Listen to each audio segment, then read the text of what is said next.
যারা আমাকে যেমনভাবে আছি ঠিক তেমনভাবেই মেনে নেয় তারাই আমার আপন মানুষ। তো হ্যালো এভরিওয়ান, আসসালামু আলাইকুম, গুড মর্নিং সবাইকে। আশা করি সবাই অনেক ভালো আছেন।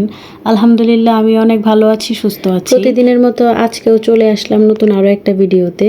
আশা করি আজকের ভিডিওটা আপনাদের সবার অনেক ভালো লাগবে। ভালো লাগলে আমার ভিডিওটিতে লাইক কমেন্ট শেয়ার করতে ভুলবেন না। যারা ফেসবুক থেকে দেখছেন তারা আমার ফেসবুক পেজটাকে ফলো দিতে ভুলবেন না। আর যারা আমার ইউটিউব চ্যানেল থেকে ভিডিওটা দেখছেন তারা সাবস্ক্রাইব করতে ভুলবেন না আমার চ্যানেলটিকে। ধন্যবাদ সবাইকে। নিজের সংসারের মতো শান্তি আর কোথাও নেই।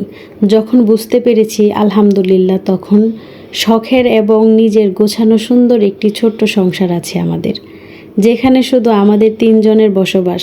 আলহামদুলিল্লাহ, বিয়ের পর থেকে আমার সংসারে মাতাব্বরি করার সুযোগ কারো হয়নি এবং সামনে হবেও না ইনশাল্লাহ। আমার ছোট্ট এই সংসারটাকে গোছাতে সব থেকে বেশি অবদান হচ্ছে আমার আব্বা এবং আমার স্বামী।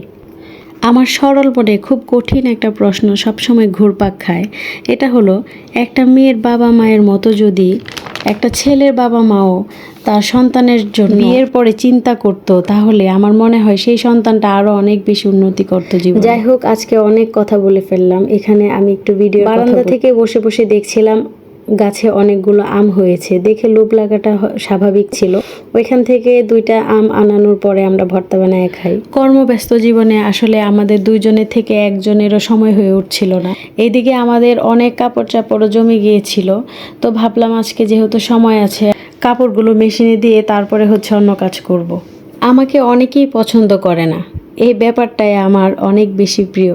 সবার মন জয় করার দায়িত্ব কিন্তু আমার না, কারণ আমি তো সবার জন্য না। যারা বোঝে তারাই থাকুক, বাকিরা সব দূরেই ভালো।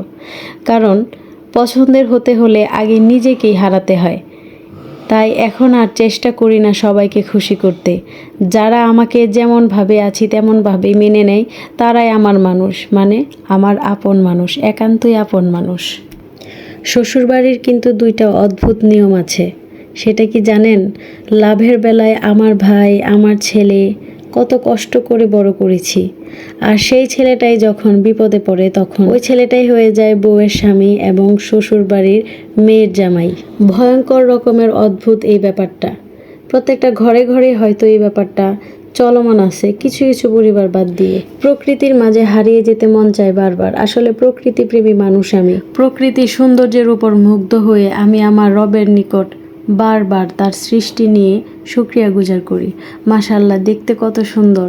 যেখানে এই প্রকৃতির সৌন্দর্য থাকে সেখানে তো আমাকে থাকতেই হবে। আমার অনেক ভালো লাগে প্রকৃতির সাথে মিশে থাকতে। তো ভিডিওটা আজ এই পর্যন্ত শেষ করছি। দেখা হয়ে যাবে নতুন আরও একটা ভিডিওতে। সেই পর্যন্ত সব অনেক ভালো থাকেন, সুস্থ থাকেন। আল্লাহ হাফেজ, আসসালামু আলাইকুম।